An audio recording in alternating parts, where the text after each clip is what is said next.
Hello and welcome to Note Investing 101.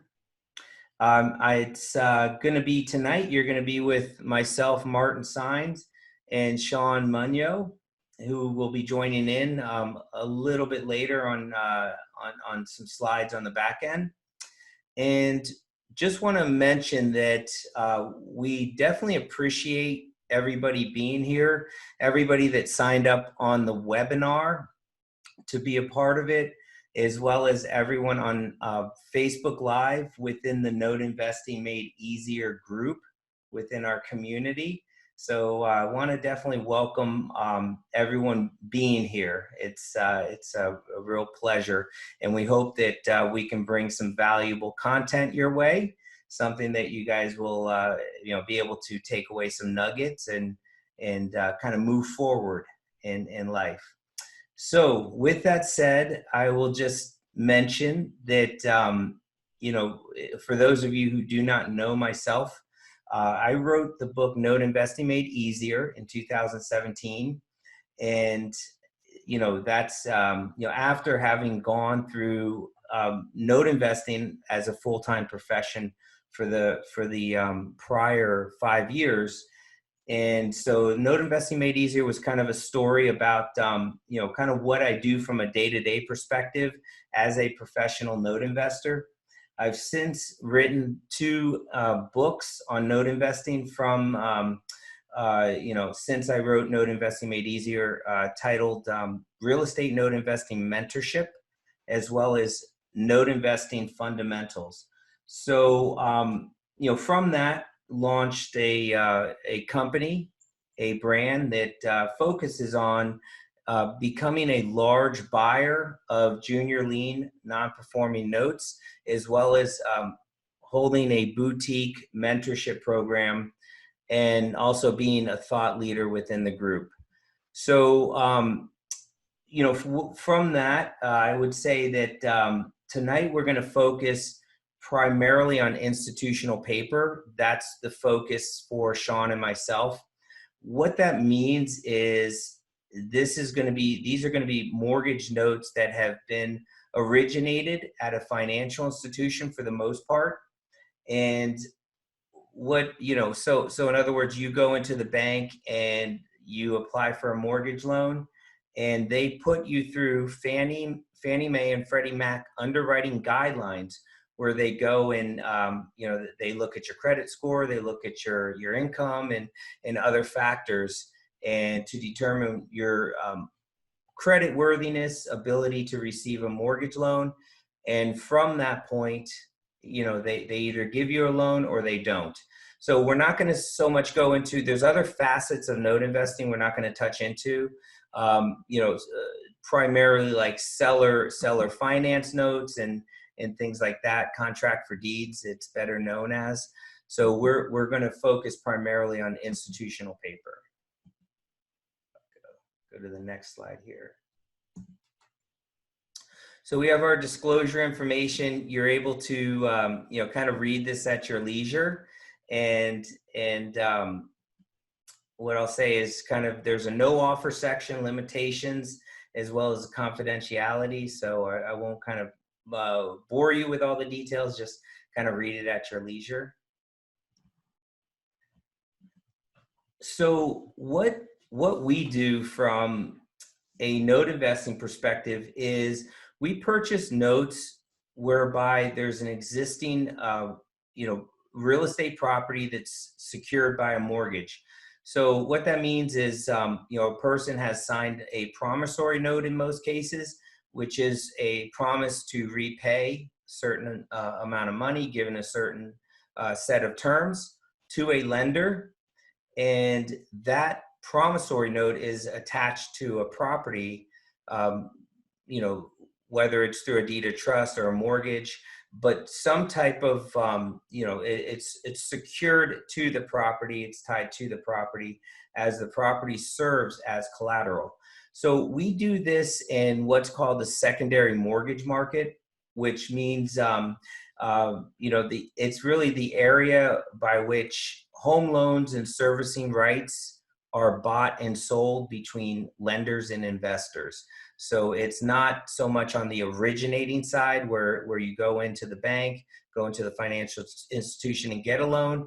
This is the loan's already been originated, and we're buying it in a secondary setting.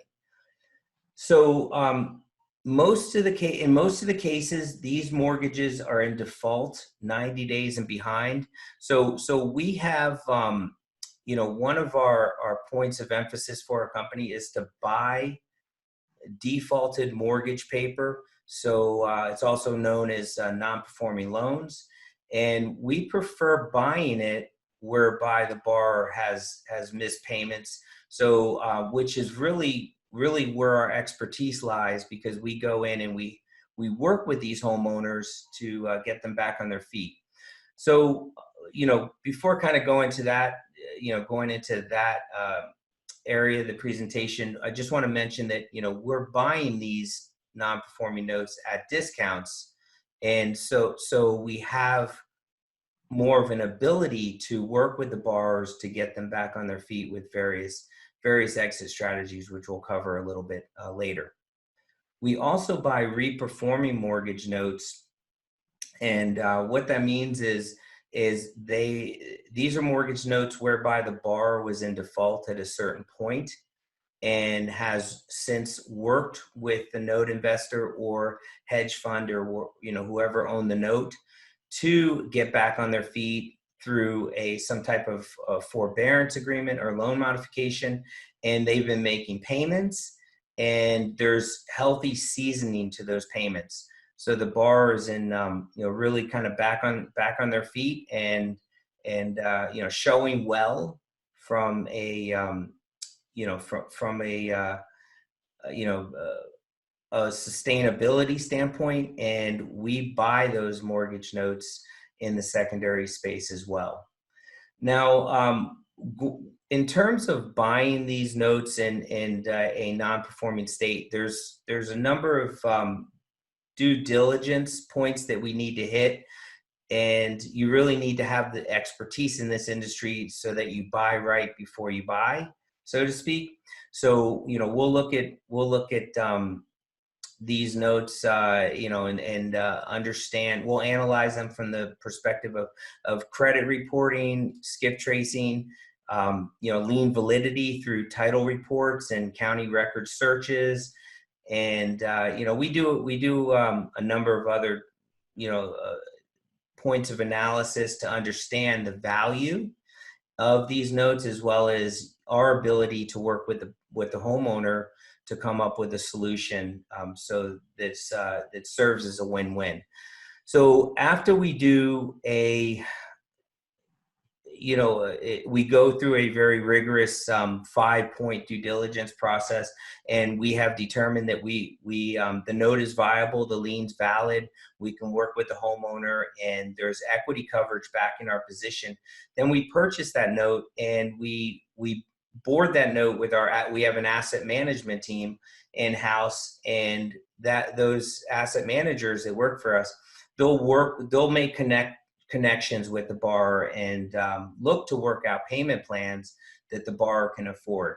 So that's really what we call the win-win business model. Whereas, obviously the first win started in terms of the buyer selling that note to us. So they earned some income that way. Then for ourselves, we go out and we work with the homeowner and create a loan modification that's going to deliver us long-term streams of income in most cases.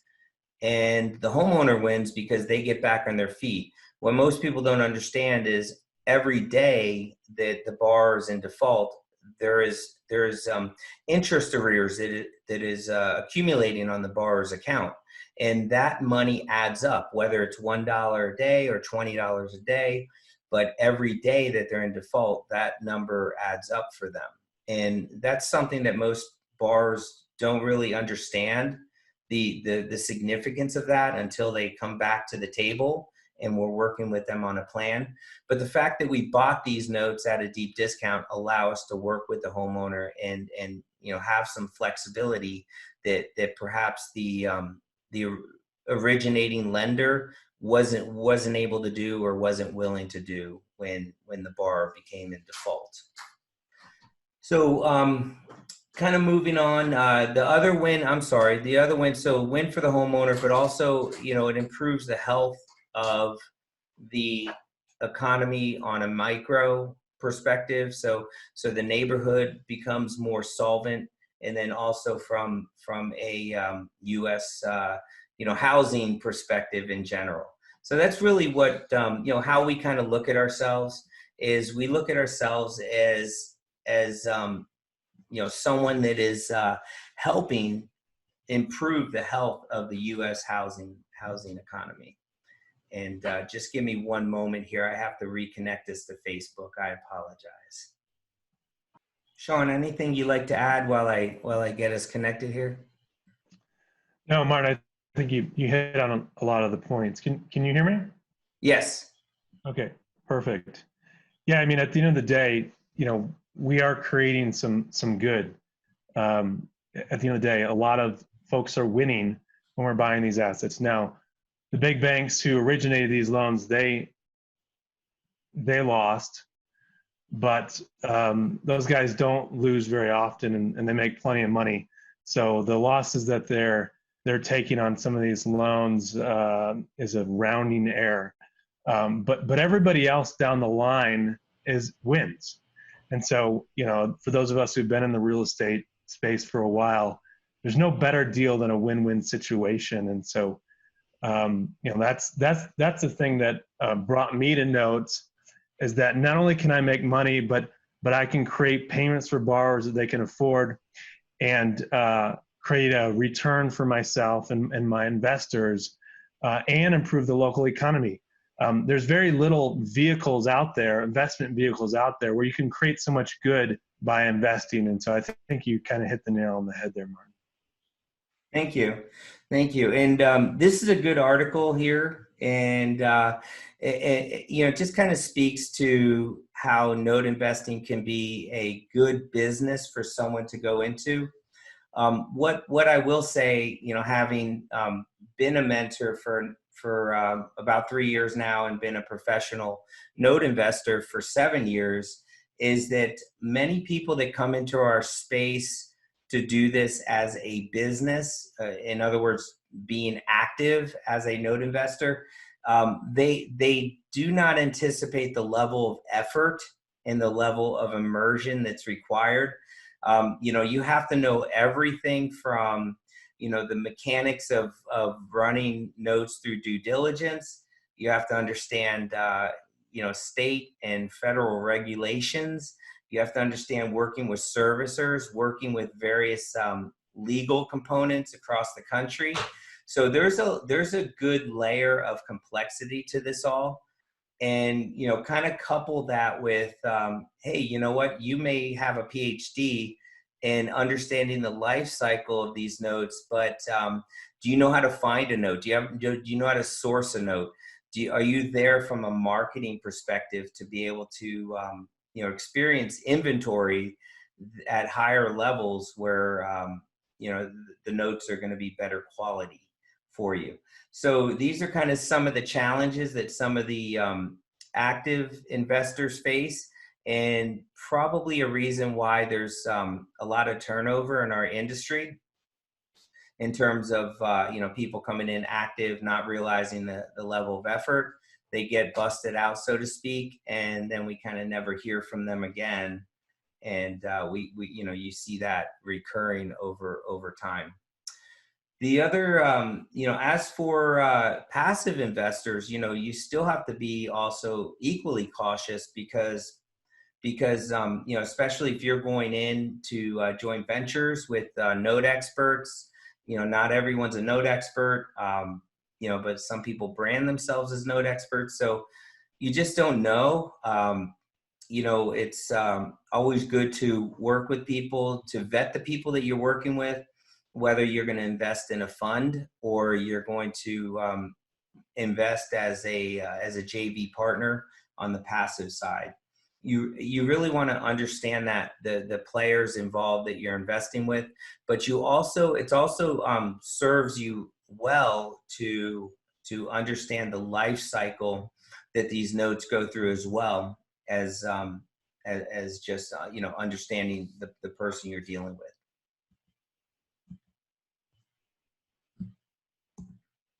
So a little bit about myself. I have an MBA from Drexel. Go Philly, go Drexel Dragons, and project management degree from George Washington University. My wife and I founded a federal contracting company in 2006, and we had since sold that in 2013. And one of the best days of my life, and is for those of you who have been in the small business struggle, you get it. Since 2009, we've built a portfolio of commercial and residential properties that my wife and I still own and manage. However, my whole world changed in 2013 when I began note investing. And I really just went in, I immersed myself, went in all in 2013 with my own capital, with ignorance and as well as passion. I'd say kind of like a mixture of everything. And have since after I got a handle on things and really just started seeing the fruits of my labor, I've written 4 books as a result of just being blessed through this journey of it all. To give you kind of a little bit of where I'm at now, I've purchased over $40 million in mortgage note debt in the past 12 months. I have, mentored some up and coming note investors across the world since 2017. Again, I'm more of a boutique, mentor. I don't take on many proteges based on time, because my focus is on the notes that I buy and work out. And my partner and I, Shawn, we launched a $50 million income fund in 2020. So it's a little bit about myself. And I'll let Shawn give you a little bit about himself. Yeah, thanks, Martin. So like Martin, I also have an MBA, but from down in South Florida, University of South Florida. I've been in the technology and finance space really for the last 15 years. You kind of grew up in corporate America, climb the ladders, mainly in technology and technology sales, and that's how I made my living. And did very well over the years in technology sales. I remember when I first got into real estate in 2008. I had just made one of my very first large commission checks from a technology sale, and I went out and I bought a duplex for my father-in-law, and that began my real estate investing career back in 2008. And since then got into more Section 8, managing Section 8 housing down in the Tampa area. But left Tampa in 2017, moved out west to Denver. I needed some change in season, and found I was searching for a new investment vehicle, and I had cleaned toilets and cleaned up after people for years, and I knew I didn't want to go back to that, and so 2017 found note investing, and just saw that win-win scenario that I could enter into almost every time I bought a note. Saw the return on investment that is kind of does not compare to a lot of other investments, and jumped into the note investing space with a great mentor, I would say. And so for me, kind of jumped in with both feet. By 2018, I had acquired a very large pool of notes. I had raised capital in the space, and kind of grew up over the last 3 years in the note investing space. Over the last 12 months, purchased again about $40 million in notes, and we've kind of been on our way. Launched our income fund this year. Really excited about the future of this space. We've had a lot of past success, and looking forward to the future. And so, on a personal note, I'm a pilot. I began flying in 2012.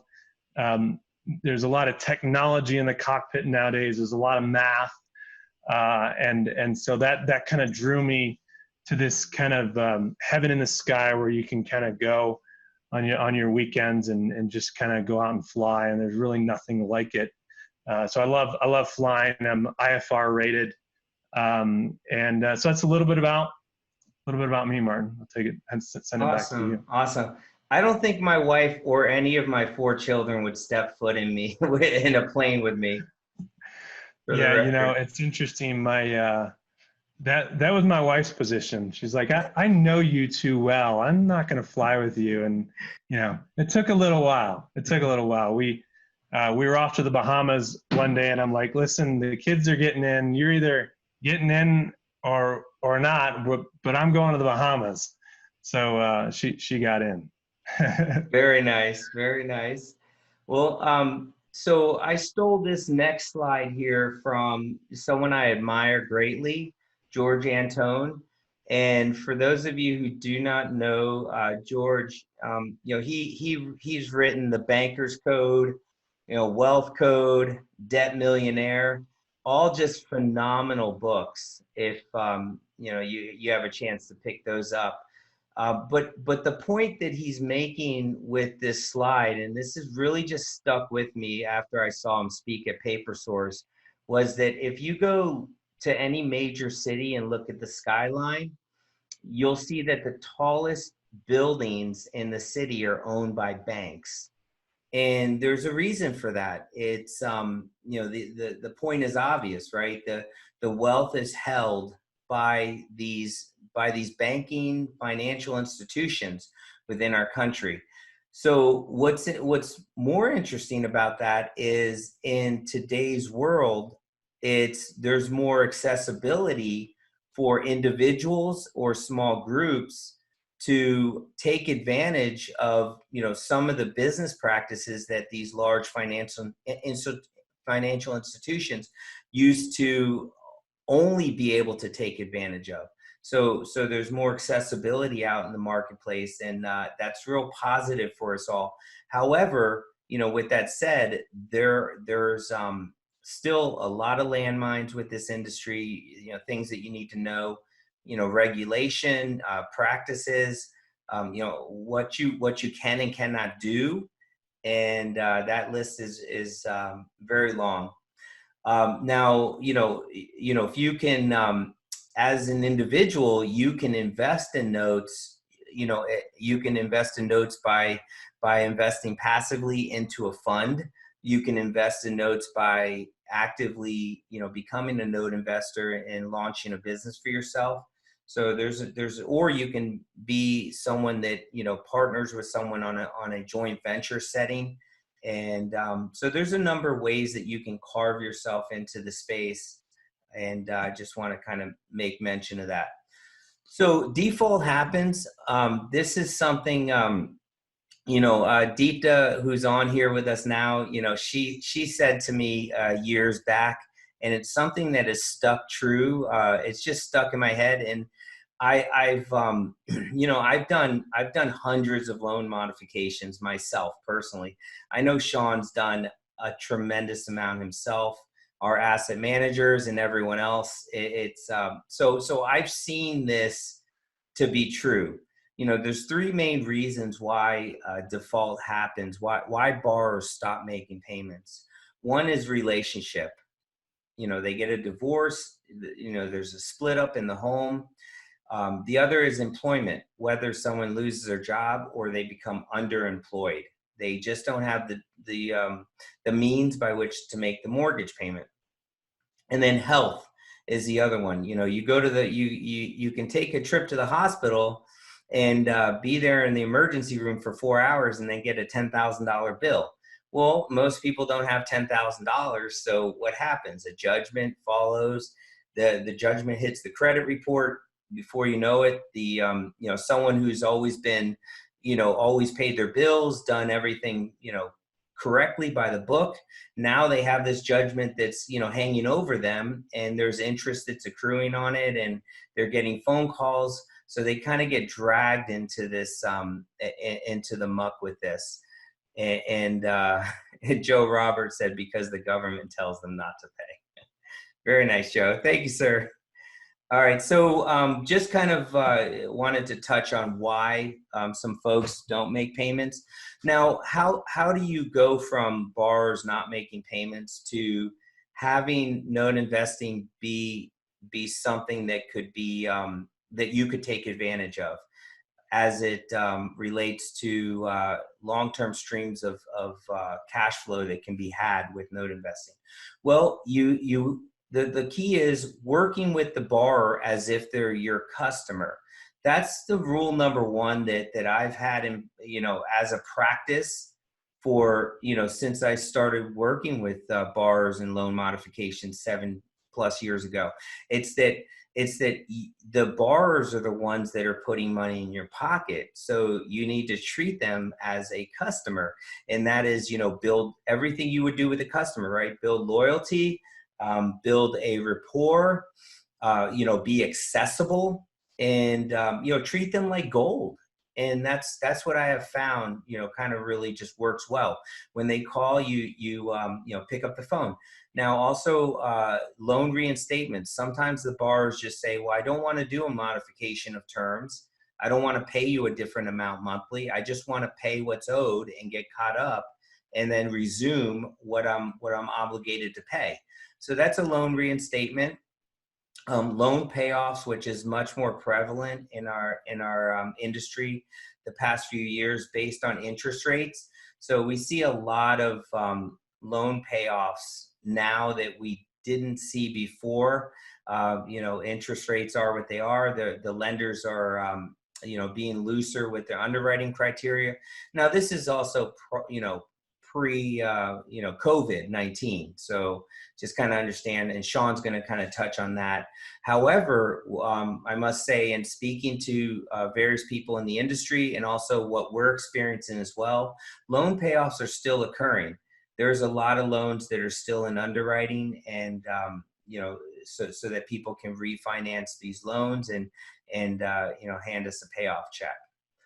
Some other viable exit strategies is, sometimes the borrower signs over the property back to you. They want a clean slate. They want to move on. So there's ways to work with the borrower in that situation. And if you get the property back, you can reposition it. You can clean it up. You can create a turnkey rental from it. You can sell it with seller financing, or you can just sell it, as an REO and recoup capital gains as a result. Now, in some cases, the borrower is not willing to, come to the table, not willing to work with you. In that case, foreclosure does occur, unfortunately, in our industry. It is part of the industry. But more often than not, if you are vetting these notes correctly and you're doing everything you need to do, then you'll get one of the more desirable resolutions that is a win-win for both sides. So I have a few case studies I'm going to go into. I have to preface, I'm not a big case study person. I feel like you should always just kind of be prepared for worst case scenario. And if something good happens, then celebrate and be happy as a result. So I will also say that this note investing is a portfolio game. So you have to buy in bulk. You have to have velocity of purchase for this to be a viable business for yourself. Because you're going to buy 10 notes, and yes, you may get resolution on 6 notes within 12 months, but then you have 3 that are outstanding that are going to carry on into the next year. And so you have to anticipate that you're going to have notes that are going to take you longer to work out, notes that are going to have whereby the resolution is not desirable. It's not the win-win.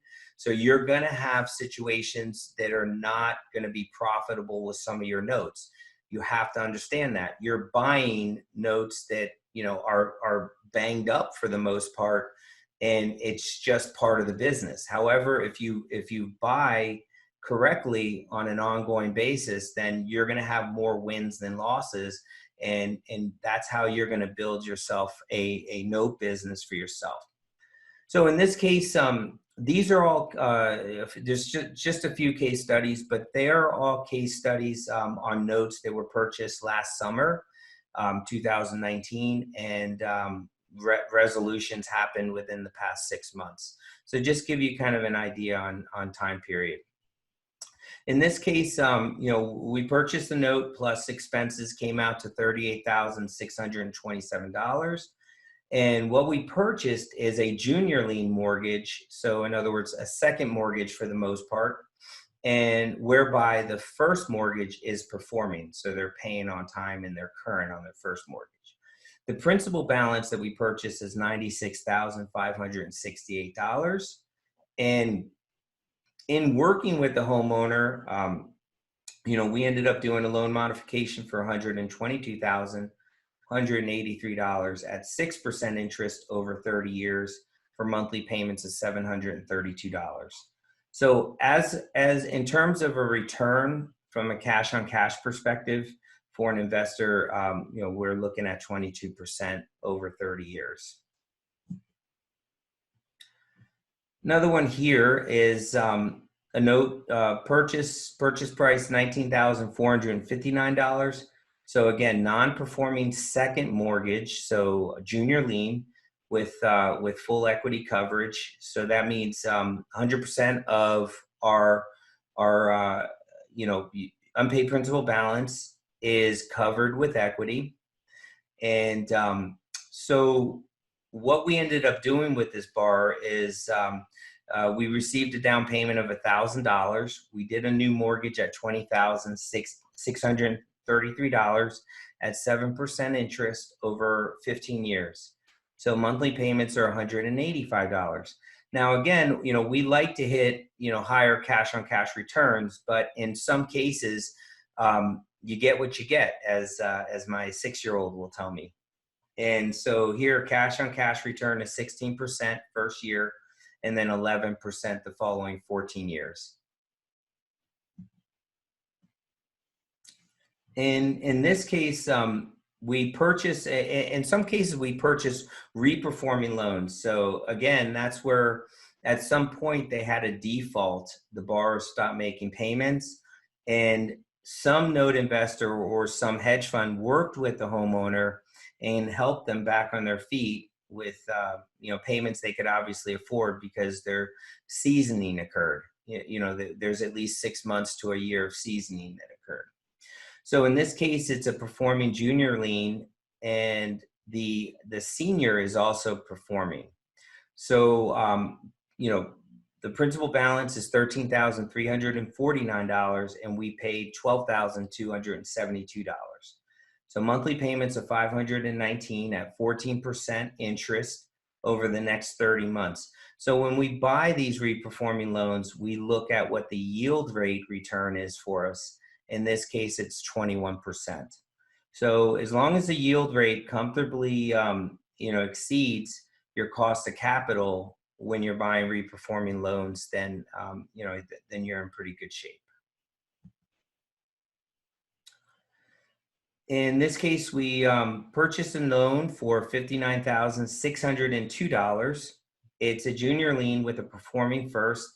And I worked with this guy, you know, we were on the phone a bunch, and really great guy, firefighter out of the Miami, Florida area.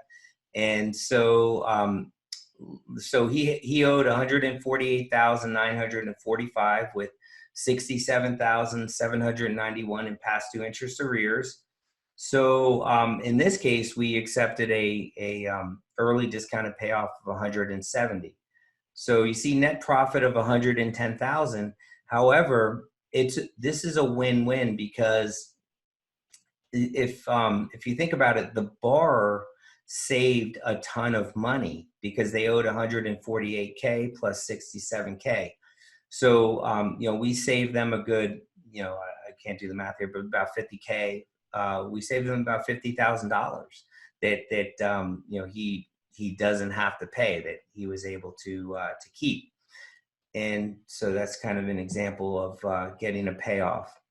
And I'm going to turn it over to Shawn. Yeah, thanks, Martin. So Martin was just talking about deals that we've done in the past 12 months, and so the skeptic in me says that's great, Martin, but do you know there's a pandemic right now? There's a crisis, and so you're talking about note investing, right now when Bloomberg just wrote an article a few weeks back that says $1 trillion in distressed debt, peaked at levels not seen since 2008. And so what's really going on in the space right now? And so I'm here to deliver you my perspective, and those of us who are actively investing in this space. And I think we all collectively agree here that you have to look at what's going on right now in the space with two different lenses, right? What's going on in a short-term perspective? What's going on from a long-term perspective? And so even looking at those two lenses, the future is still bright for note investing. But let me dig deep into first the long-term perspective and what's going on.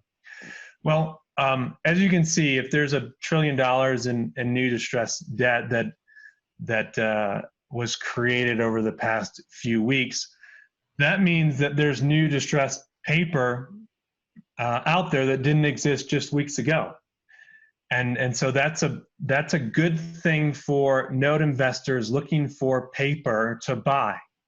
And so the volume of how much paper will be produced during the pandemic will be strictly tied to the amount of time it takes the economy to recover.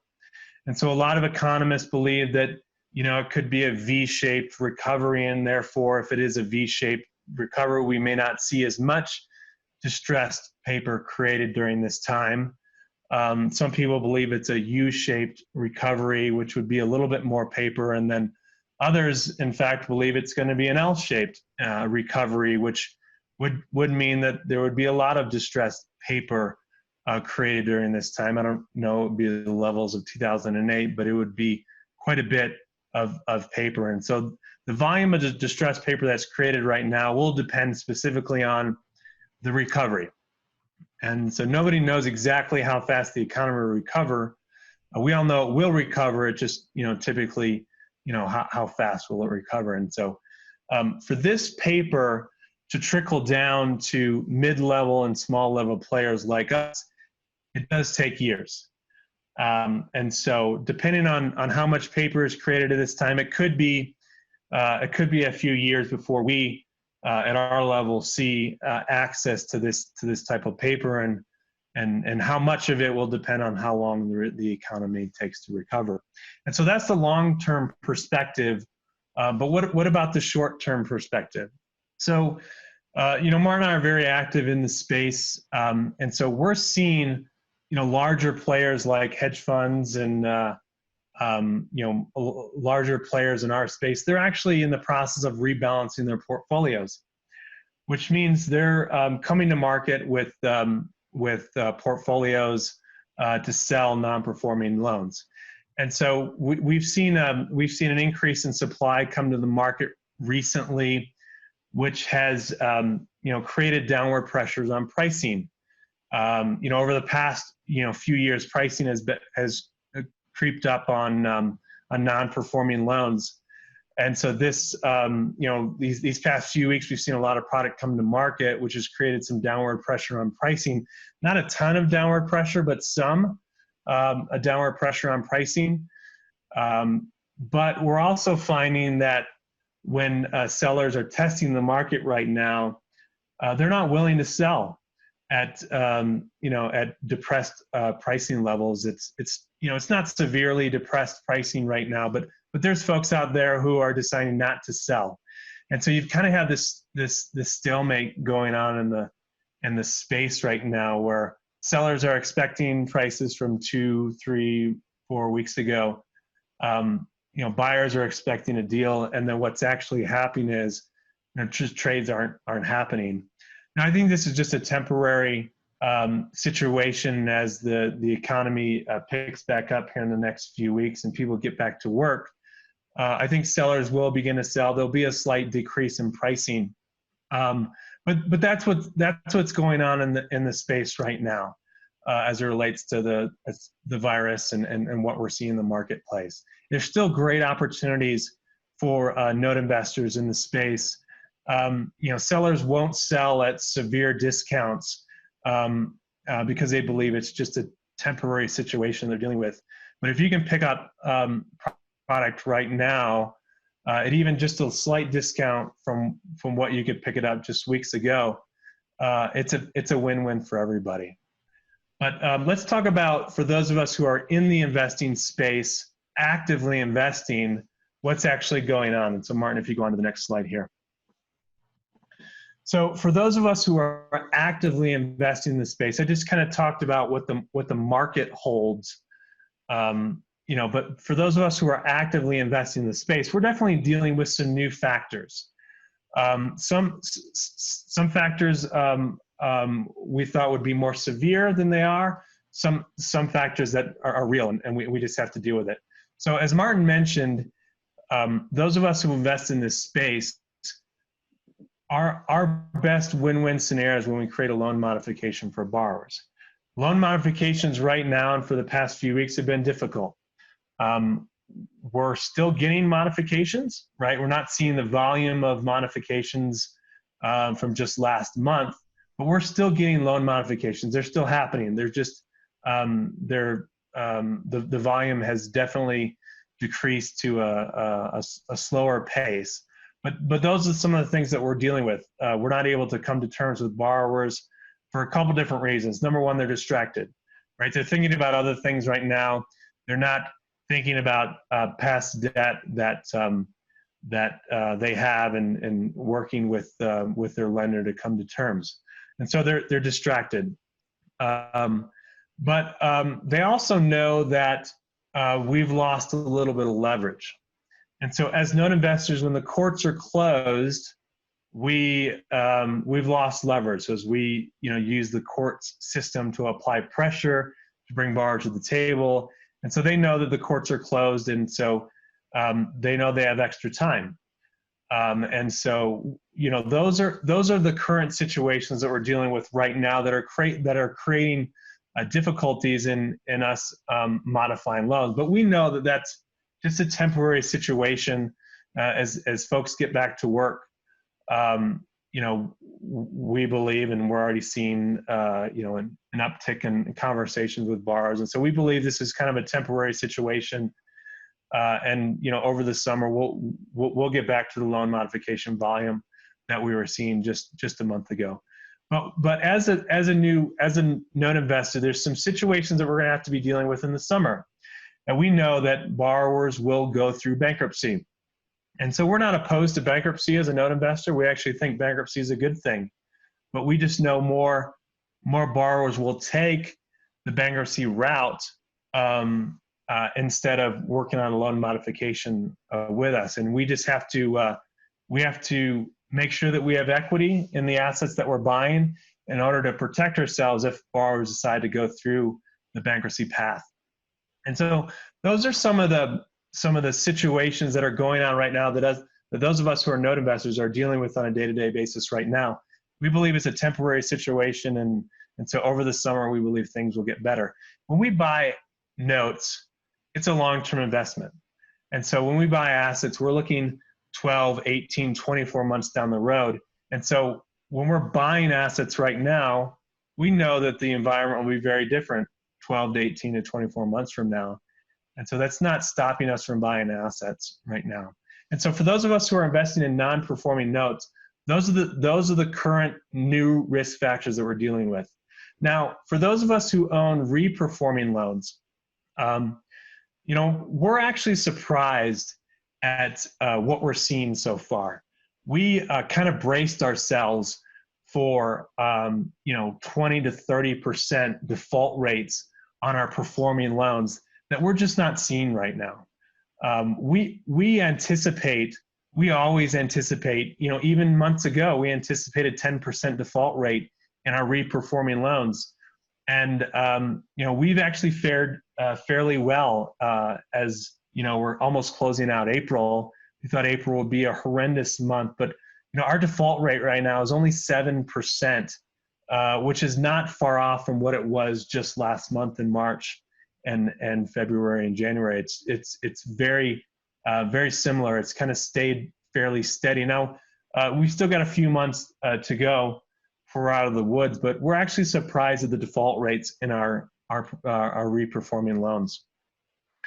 And so that's a pleasant surprise for those of us who own loans. And so that's what's going on, both from a supply perspective in the marketplace, and for those of us who are actively investing in notes, what we're having to deal with on a day-to-day basis based on the virus. Yeah, Anything I would to just Martin? add that, we understand that, there's going to be a drastic increase in unemployment that's going to be coming down in May and June as, the stay-at-home orders are still existing in many states. So we anticipate an uptick of borrowers defaulting with our reperforming loans. However, we've put in place a number of measures to work with the homeowners. And what we've been finding as we've been talking to some of the homeowners who have performing loans with us is we're really just delving into the situation. We're finding out, some of them don't need full deferment. Some of them just need to cut back the payments. Some need a temporary, forbearance agreement. Some need to just skip 1 month and until the unemployment kicks in. And so we're kind of understanding people's situations, getting supporting documentation, and working with the homeowners in a very compassionate manner. And what we have found is because we have the business philosophy of treating every borrower as a customer, we've built good relationships with a lot of our borrowers. So we have their telephone numbers. We can call them. They'll pick up the phone when we call. There's some level of openness that we feel like we've earned with the borrowers. So I think that's helped us at this point where if a borrower picks up a few bills that they have in their hand, they think of us and they're like, hey, I think we should pay these guys, or at least we should call them and have a discussion or something to that effect. Now, everything that we've talked about to this point is our notes that Shawn, Shawn owns notes in his entity. I own notes in my entity. We own a lot of notes in our joint entity. So these are all entities set up for the purpose of buying non-performing loans and working with the homeowners to bring them to the table with payment plans they can afford. So what we're going to kind of go into next is kind of the next step for the business, and that is when we have these loans that become seasoned and we have these strong relationships in place with the borrowers, then at that point we move them into our income fund, which just primarily houses performing loans. And I'll segue into that slide and let Shawn go from there. Yeah, thanks, Martin. Over the past year or so, we've had investors that have come to us and said, you know what, this note investing is great. Sounds like a lot of work, right? It sounds like more than I'm willing to bite off. And so what if you guys had an opportunity to invest in notes and allow me to kind of understand what's going on, but allow me to be more of a passive investor. And so Martin and I have kind of had this idea last year that create an investment vehicle for folks that we know, accredited investors who could invest in notes and earn these high yields and be able to invest in the note space without actually having to do all the work. Right? We've earned a lot of expertise over the years, and our core competence is in the note investing space. And so folks who are intrigued about investing in the space, who like high yield returns, who like payments on a monthly basis, they kind of asked us to establish this fund. And so we did. And so we worked last year and into this year, just establishing this income fund. And it's a 506c fund that we buy reperforming loans into this fund. It's designated specifically for accredited investors. And so our fund philosophy is fairly simple. We're focused on delivering high yield to investors while mitigating the risk through the underwriting policies that we apply in our non-performing loan business. We're applying those same underlying, the same underwriting principles to these reperforming loans that we're buying. And so this high yield is accomplished by purchasing performing residential mortgages from private markets. We're very active in these markets, and so we see a lot of trades. And so we can buy assets that kind of meet our credentials at discounts that we need in order to deliver a high yield to our investors. And so how does it work, right? We talked about the non-performing side of the house. This is the performing side of the house. And so we buy a reperforming loan at a discount. We receive mortgage payments from borrowers, and we're able to pay out payments to investors on a monthly basis. So a lot of folks in our space have non-performing funds.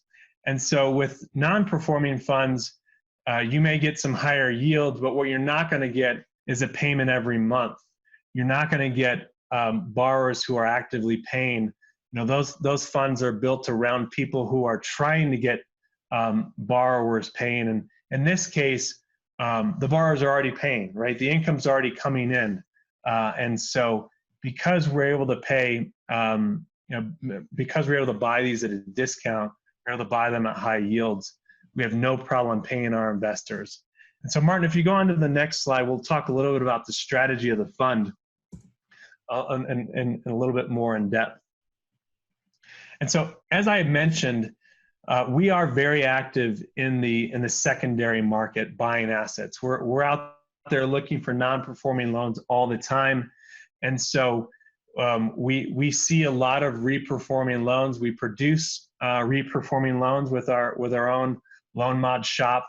And so we only buy, less than 10% of what we see is what we buy, right? And so we're very active in this private market. And so we're searching for long-term buy and hold loans, right? We established this fund as an evergreen fund, which means we hope it lasts forever, right? We're buying loans that are on a 30-year payment schedule. And so if we keep these loans for 30 years, we'll continue to earn the yields that we purchase them at. And so we're searching for performing loans that we're going to hold potentially forever. And so that's our philosophy. We're buying these loans at a 20 to 60% discount, performing, right? These are not non-performing loans. These are performing loans that we're able to buy at a 20 to 60% discount. The yields on these assets are between 10 to 15%. And so if we're paying out 8% to our investors, we know there's plenty of cushion in there for us to manage to operate the fund with, and to make sure that our investors get paid every month like they anticipate. And so we anticipate a default rate of about 10%. We're seeing less than that in our portfolio already. I'd mentioned we're only seeing 7% right now, but we anticipate a 10% default rate.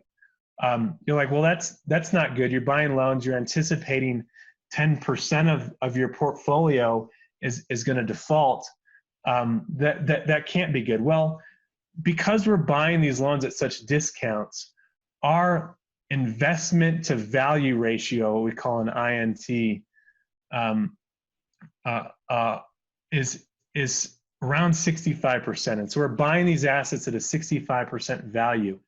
If a default happens, you know, and Martin talked about all the different exit strategies, but if a default happens and we have to take back the property, we always have 100% recovery rate that is in the asset. And so because we're buying these assets at such a discount, even if we anticipate a 10% default rate, we still have a great protection on the principal for our investors, which is the most important thing. The other thing that's very important is our core competence as a management team is our workout shop.